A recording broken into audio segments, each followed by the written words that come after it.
अस्सलामुअलैकुम दोस्तों, सौ सीरियल मोहब्बत जे माग जे ईंदड़ नए एपिसोड में छा थींदो ऐं छा थियण वारो आहे इन जी तफ़सीलात ॼाणण लाइ जेकॾहिं बि असांजे चैनल ते नवां आहियो त महिरबानी करे असांजे चैनल खे सब्सक्राइब कंदा, जीअं हर ईंदड़ नई ख़बर जल्द खां जल्द मां ॿाहिरनि ताईं मुहैया थी सघे।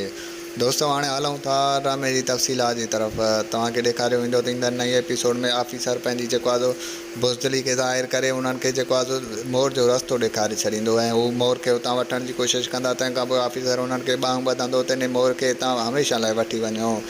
तव्हांखे ॿुधाईंदा हलूं त ऑफिसर खे दिलि में इहा बुक्स आहे त थी सघे थो त मुंहिंजी सौटनि सां शादी करे ऐं उनखे पंहिंजो सॼो जेको आहे सॼी मिल्कियत लिखाए ॾिए ऐं उन कमीने खे जेको आहे इहो ई भउ आहे। ऐं होॾां वरी तव्हांखे ॿुधाईंदा हलूं त ॻोठाणनि साधन माण्हुनि खे जेको आहे उन बेइज़तो करे पंहिंजे उताक मां कढी छॾियो, जॾहिं त ॻोठ वारनि हुन सां हुनजी दिलि सां आजा कई हुई ऐं दिलि सां ख़िदमत कई हुई।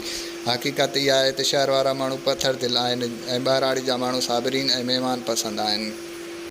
ऐं होॾां वरी तव्हांखे ॿुधायूं त राणी ऐं जेको आहे तव्हांखे ॿुधाईंदा हलूं त राणी ऐं वधाई जेको आहे सो पंहिंजनि महबूबनि जे करे वीचारियूं बेहाल हूंदियूं ऐं घर खां ॿाहिरि निकिरंदियूं। तंहिंखां पोइ बेगुल भला चवंदसि त जेको आहे तव्हां ॿाहिरि बार छो थियूं निकिरियो। तंहिंखां पोइ चवंदसि त घर में रहियो छा आहे, असां घर में वेही छा कंदियूंसीं।